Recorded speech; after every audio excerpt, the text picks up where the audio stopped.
Welcome to our channel Telugu Prabha. నేను మీ journalist Yagnamurthy. Mana Shankara Varaprasad Garu Chiranjeevi నటించినటువంటి సినిమా, అనిల్ రావుపూర్ డైరెక్ట్ చేసినటువంటి సినిమా, వీళ్ళిద్దరి కాంబినేషన్లో మొట్టమొదటిసారి రూపొందినటువంటి ఈ మనశంకర వరప్రసాద్ గారు బాక్స్ ఆఫీస్ వద్ద 8 రోజుల రన్ను పూర్తి చేసుకున్నారు. వాళ్ళ 9వ రోజు నడుస్తూ ఉంది. ఈ 8 రోజుల్లో ప్రపంచవ్యాప్తంగా ఈ సినిమా సాధించినటువంటి గ్రాస్ కలెక్షన్ ఎంత? సో ఇప్పటికే 300 కోట్ల మార్కుని ఈ సినిమా అందుకుంది అని చెప్పేసి నిర్మాతలు అయితే చెప్తున్నారు. కానీ ట్రేడ్ వర్గాల వాళ్ళు, అందులోనూ బాక్స్ ఆఫీస్ ట్రాకింగ్ సైట్ అయినటువంటి శాక్నిల్కి అందజేసినటువంటి సమాచారం ఏదైతే ఉందో దాని ప్రకారం భారతదేశంలో ఎంత గ్రాస్ కలెక్షన్ ఈ సినిమా సాధించింది, ఓవర్సీస్లో ఎంత సాధించింది, అలాగే ఓవరాల్గా మొత్తం ఎంత సాధించింది అనేటువంటి వివరాల్ని అది ప్రచురించింది. ఒకసారి అవి ఎలా ఉన్నాయో చూద్దాం. సో ఇక్కడ చూసుకుంటే రాష్ట్రాల వారీగా 8 రోజుల్లో మనశంకర వరప్రసాద్ గారు సాధించినటువంటి కలెక్షన్ లెక్కలు ఇవి. So Manashankara Varaprasad garu state wise gross collection. So first Karnataka నుంచి మొదలు పెట్టారు వీళ్ళు. మొత్తం 8 రోజులకు గాను 18,08,00,000 రూపాయల గ్రాసు కర్ణాటక రాష్ట్రం నుంచి వచ్చింది. అందులో ఇప్పుడు ఏదైతే 2వ వారం మొదలైందో ఆ 2వ వారం, అది కూడా ఈ సినిమా మనకు తెలుసు సోమవారం రిలీజ్ అయింది మనశంకర వరప్రసాద్, పోయిన సోమవారం. సో ఆదివారంతో వారం పూర్తయిపోయింది. ఆదివారం 2.1 crore సాధించినటువంటి ఈ సినిమా కర్ణాటకలో సోమవారం వచ్చేటప్పటికి 55 లక్షల కలెక్షన్ సాధించింది.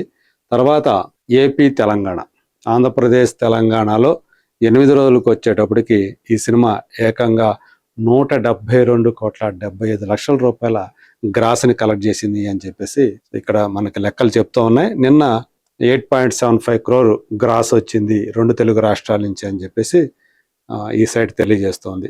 ఆ తర్వాత తమిళనాడు వచ్చేటప్పటికి 2.6 crore గ్రాస్ వచ్చింది. అట్లాగే కేరళ చూసుకుంటే కేవలం 12 లక్షల రూపాయలు మాత్రమే గ్రాస్ వచ్చింది.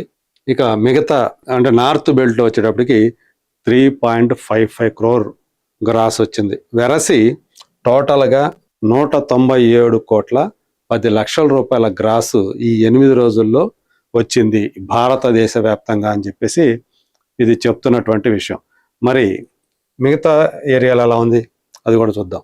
సో ఇక్కడ చూస్తే అంటే 8 days ఇండియా నెట్ కలెక్షన్ వచ్చేసి 165,90,00,000, గ్రాస్ వచ్చేసి ఇక్కడ మనం చెప్పుకున్నట్లే 197,10,00,000.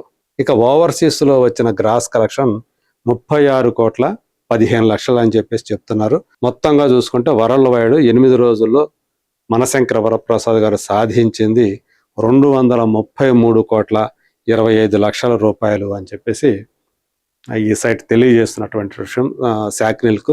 సో ఇది వాస్తవానికి దగ్గర అని చెప్పేసి భావించవచ్చు. సో సాధారణంగా ప్రొడ్యూసర్స్ కొంత ఎగ్జాగరేట్ చేసి ఆ లెక్కలు కలుపుతారు అనే విషయం వాళ్ళే నిర్మాతల్లోనే కొంతమంది ఆల్రెడీ ఇదివరకే తెలియజేసి ఉన్నారు. కాబట్టి సో ఇది కొంత రిలయబుల్ అని చెప్పేసి మనం చెప్పుకోవచ్చు. సో ఏదేమైనా ప్రస్తుతం మనశంకర వరప్రసాద్ గారు బాక్స్ ఆఫీస్ని రూల్ చేస్తున్నారు అనేది మాత్రం ఒక వాస్తవం. అలాగే ఈ సినిమానే సంక్రాంతి విజేతగా నిలిచింది. మిగతా 4 సినిమాలతో పోలిస్తే రాజాసాబు, భర్త మహాశైలకు విజ్ఞప్తి, అనగనగా ఒక రాజు, అలాగే నారీ నారీ నడుమ మురారి, సో ఈ అన్ని సినిమాల మధ్య సో ఈ స్థాయి గ్రాస్ కలెక్షన్ సాధించింది. అలాగే అన్ని ప్రాంతాల్లోనూ బ్రేక్ ఈవెన్ అయిపోయిందని కూడా ఆల్రెడీ నిర్మాతలు ప్రకటించారు. ట్రేడ్ వర్గాల వాళ్ళు కూడా దాన్ని ధృవీకరించారు. ఏరియా వైజ్గా చూసుకుంటే ఆంధ్రప్రదేశ్, తెలంగాణ, అలాగే నార్త్ అమెరికాలో ఈ సినిమా అన్ని ఏరియాలో కూడా బ్రేక్ ఈవెన్ అయిపోయింది. ఆల్రెడీ లాభాలు గడిస్తూ ఉన్నారు బయ్యర్స్. దీని మీద ఎవరైతే స్టేక్ హోల్డర్స్ ఉన్నారో, డిస్ట్రిబ్యూటర్స్ అనుకోండి, బయ్యర్స్ అనుకోండి, వాళ్ళందరూ కూడా చాలా హ్యాపీగా ఉన్నారు అని చెప్పేసి మనకి సమాచారం అయితే అందుతుంది. సో ఇది ఇప్పటి వరకు కూడా 8 రోజుల్లో ఈ సినిమా సాధించినటువంటి కలెక్షన్ రిపోర్ట్ ఇది.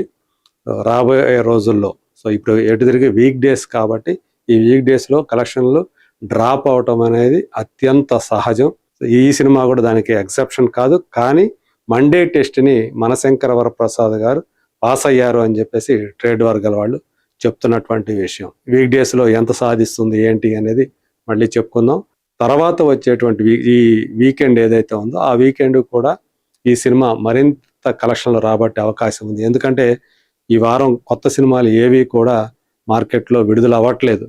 నెలాఖరికి ఒక చిన్న సినిమా రాబోతుంది. అప్పటి వరకు కూడా ఈ సినిమా మార్కెట్లో ఖచ్చితంగా మంచి కలెక్షన్ సాధిస్తుంది అనేటువంటి ఒక అంచనాని ట్రేడ్ వర్గాల వాళ్ళు వ్యక్తం చేస్తూ ఉన్నారు. ఎందుకంటే మార్కెట్లో ఈరోజు 5 సినిమాలు అవైలబుల్ ఉన్నాయి సంక్రాంతికి వచ్చినవి.